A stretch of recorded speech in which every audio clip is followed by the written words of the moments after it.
So you're trying to open up FiveM, but it closes down right here. Pretty annoying. Let's go ahead and try and fix this. What worked for me is, first of all, close down FiveM and go to your documents folder.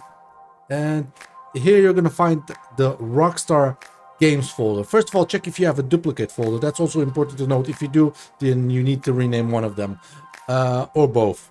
You're going to go ahead and find your Rockstar's game folder. And what you want to do here is you want to go ahead and click on Rockstar Games. You want to rename that folder, add a 1, add a 2, I don't care what.